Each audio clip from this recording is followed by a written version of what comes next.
You're watching a 14-year-old girl being dragged out of the emperor's room. She's not walking. Two servants are pulling her by the arms. Her feet drag across the marble floor. Her eyes are open, but there's no one inside anymore. 3 days ago, that girl was laughing in the room next to yours. This morning they called her. Now she's something else, like someone pulled her soul out. A servant sees you watching. She grabs your arm, pulls you back into your room. Don't look, never look. And when they come for you, don't fight. Rome. Year 39, AD. You're 14 years old. You've been locked in a place called the Garden of Venus for 6 days. And you just learned what happens to girls when they get summoned. Your dad said this was a privilege. Your mum cried when you got on the carriage. The neighbours watched with envy as you rode up the hill toward the palace. No one told you the truth. No one told you that the most powerful man in the world has a system, like a factory, that writes down girls' names on tablets, their ages, what they look like, and calls them one by one to his room. And when they come out, they're not the same anymore.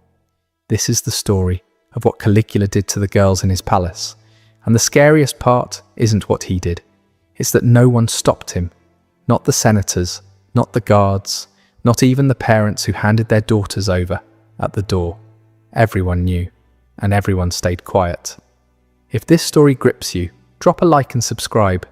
It takes a second and helps us pull more voices out of the silence. But before you understand what happened in those rooms, you need to understand how a human being becomes capable of this. Because Caligula wasn't born a monster, he was manufactured. The year is 19 AD. A 7-year-old boy runs through a Roman military camp, wearing a miniature soldier's uniform, complete with tiny armour and little red boots. The soldiers adore him. They call him Caligula, Little Boots. He's the son of Germanicus, Rome's greatest general since Julius Caesar. The men believe this child brings them victory. He has no idea what's coming. 1 year later, his father dies. The official story: sudden illness. The whispered story: poison. Ordered by Emperor Tiberius himself. Caligula is 8 years old when the machine starts destroying his family. His mother, dragged from their home, accused of treason, starved to death in exile. His oldest brother, arrested, imprisoned, so hungry he tried to eat the stuffing from his mattress. His second brother, exiled to an island where guards tortured him until he smashed his own head against the walls to end it. One by one, erased, and young Caligula watches all of it happen. By 31 AD, he's the last one left, 19 years old, the sole survivor. Then comes the summons. Emperor Tiberius wants to see him. On Capri, the ancient historians, Suetonius, Tacitus, people writing within living memory of these events, describe Capri as a house of horrors. Tiberius had turned the island into his personal fortress, far from Rome, far from anyone who might object to what he did there. Into this environment walks teenage Caligula. He knows Tiberius murdered his family, everyone knows, but he can't show it. One wrong look, one flash of anger, and he's dead. Suetonius writes something chilling. There never was a better servant or a worse master. For 6 years, Caligula watches, studies, learns exactly how to break human beings from the greatest monster in Roman history. Then in 37 AD, Tiberius dies. Some say natural causes, others say Caligula smothered him with a pillow. Either way, the hostage is now emperor. Rome celebrates. They think they're getting the son of beloved Germanicus. They have no idea what they just unleashed. For 7 months, everything seems perfect. Caligula releases prisoners, hosts spectacular games, distributes money to the people. Then he gets sick, a severe fever that lasts weeks. The person who wakes up is not the same person who went to sleep. What happened during those fevered days we'll never know. But when Caligula recovered, something inside him had shattered, and Rome was about to learn what he'd been hiding. Imperial officials begin traveling through Rome and the surrounding territories. They visit houses of wealthy families and poor families alike. They're not looking for soldiers. They're not recruiting talent. They're looking for three things: age, beauty, purity. Girls between 12 and 16 years old, faces that please the emperor, and virgins verified by family reputation and sometimes examined. Suetonius, writing decades later, describes this process in fragments. He mentions young women of noble families brought to the palace. He notes that Caligula inspected them personally, as a slave dealer examines merchandise before purchase. Even Suetonius, a man who documented orgies, murders, and incest without flinching, seems uncomfortable describing what came next. Records were kept. Wax tablets documented each girl's name, age, physical appearance, family connections. This wasn't impulsive cruelty. This was inventory management. Human beings reduced to entries in an accounting ledger. The system was terrifyingly efficient. Officials travelled in pairs carrying imperial seals that opened any door. They had quotas to meet, reports to file. They measured their success in numbers: how many candidates identified, how many families visited, how many girls delivered. This wasn't chaos, this was bureaucracy, and that's what makes it truly horrifying. Not one madman acting on impulse, but dozens of functionaries processing human beings with the same detachment they'd used to count grain shipments. The families didn't resist. In a society where honour was everything, being selected by the emperor was presented as the highest privilege. Parents competed for the opportunity, dressed their daughters in white, braided their hair with flowers. Some mothers wept. Mothers, when the carriage departed. But they wept quietly, because crying loudly would mean they weren't happy, and not being happy would mean serving the emperor was something bad. So they swallowed their tears, swallowed their doubts, and let their daughters go. They called it the Garden of Venus. The name sounds beautiful, romantic, like a place filled with flowers and fountains where young women learned poetry and music. It was a prison. But here's what made it worse than any dungeon. A dungeon looks like a dungeon. Chains, cold stone. You know where you stand. This place looked like paradise. Silk curtains everywhere. Beds softer than anything these girls had ever touched. Perfume thick enough to taste. Food most Romans never knew existed. Servants who smiled and fulfilled every request. Everything beautiful, everything wrong. Modern psychologists have a term for what this does to the human mind: cognitive dissonance. When your senses tell you one thing and your instincts tell you another, your brain starts to crack. You can't trust your own perceptions anymore. The girls couldn't leave their rooms without permission, couldn't contact their families, didn't know what day it was, didn't know what they were supposed to do.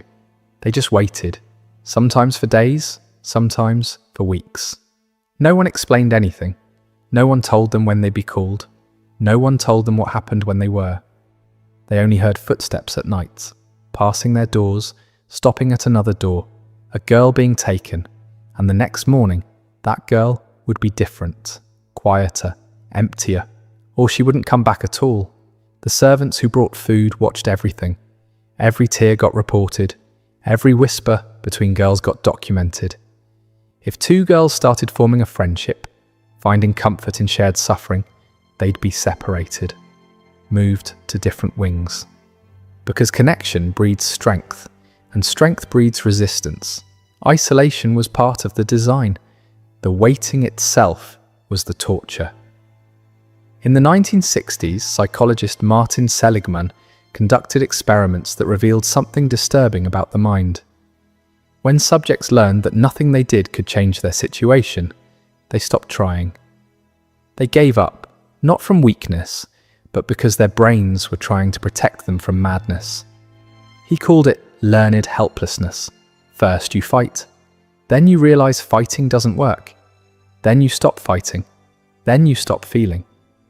The girls in the Garden of Venus were being systematically broken, not through violence, not yet, but through luxury that felt wrong, kindness that hid cruelty, and uncertainty that never ended.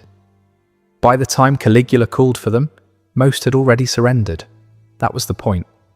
We're about to reveal how Caligula used these girls to control all of Rome. If you've made it this far, you understand why this story matters. Subscribe, because Crown and Dagger doesn't hide from history's darkest chapters. But Caligula wasn't satisfied with just the girls. He wanted to break everyone. The historian Cassius Dio describes imperial banquets that became theatres of systematic humiliation. Marble halls filled with Rome's most powerful men, senators, generals, governors, eating and drinking and pretending everything was normal. Then Caligula would stand, walk between the tables, examine the wives of his guests, the way he examined the girls in his garden. He would select one, take her hand, lead her away, and her husband would sit there, do nothing, say nothing. What could he do?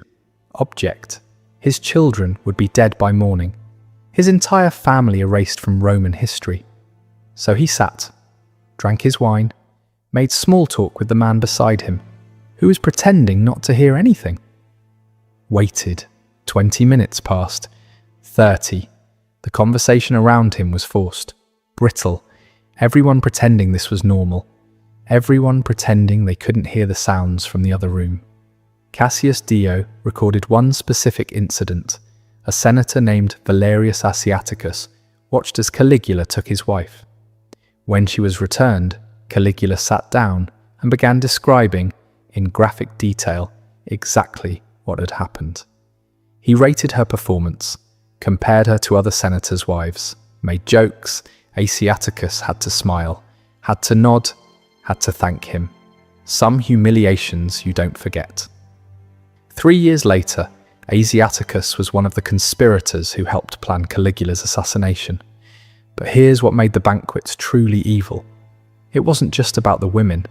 It was about complicity.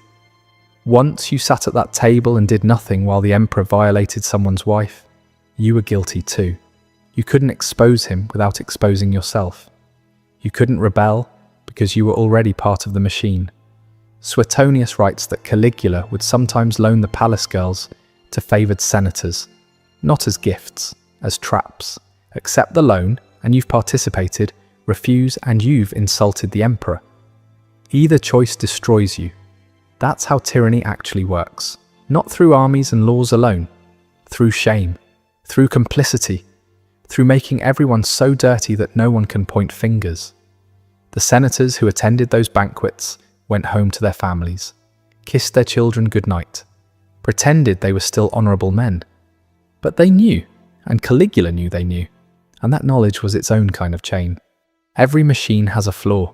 While Caligula was busy breaking senators and destroying young girls, he made a critical mistake. He forgot about the guards, the Praetorian Guard, the emperor's personal bodyguards, elite soldiers who stood inches from him every single day, armed, trained, lethal. One of them was named Cassius Chaerea, senior officer, respected veteran, a man who had served Rome with honour for decades. Chaerea had one physical characteristic that Caligula found endlessly amusing. A high-pitched voice. Every day, new jokes, new mockery, in front of everyone. When Chaerea had to ask for the daily military password, a standard protocol, Caligula would assign him words like Venus or kiss me, feminine words, humiliating words. The other soldiers would smirk. Day after day, month after month, Suetonius notes that Caligula thought this was hilarious, thought Chaerea would swallow it like everyone else. He miscalculated. Senators had families to protect. They could rationalize staying quiet. But Chaerea was a soldier, a man trained to solve problems with a blade, a man who stood next to the emperor every day with a sword on his hip. And Caligula had just taught him that life under this emperor wasn't worth living. January 24th, 41 AD. Caligula walks through an underground corridor beneath the theatre. Narrow, dimly lit, stone walls on both sides. He's in a good mood, looking forward to a performance. Chaerea is waiting in the shadows. The details come from multiple sources. When Caligula approached, Chaerea stepped forward. Standard protocol. Guards always checked in with the emperor. He asked for the daily password. Caligula smirked, opened his mouth to deliver another humiliation. One last joke at Chaerea's expense. He never finished the sentence. Chaerea screamed, "Take this," and drove his sword up under Caligula's ribs. The corridor was too narrow to escape. Conspirators at both ends. They swarmed him. 30 stab wounds. They didn't stop until nothing remained that could possibly be alive. 4 years of accumulated terror. 4 years of humiliation. 4 years of watching girls destroyed and senators broken. Released in 60 seconds of frenzied violence. But they weren't finished. They found Caligula's wife, killed her. Then they found the nursery, his daughter, 2 years old. A soldier grabbed the child and slammed her head against a marble wall. No heirs, no revenge. The bloodline ends here. The machine had consumed its creator. The new emperor, Claudius, faced an impossible problem. What do you do with the girls still locked in the Garden of Venus? If he acknowledges what happened, the entire empire learns Rome's shame. Families demand justice,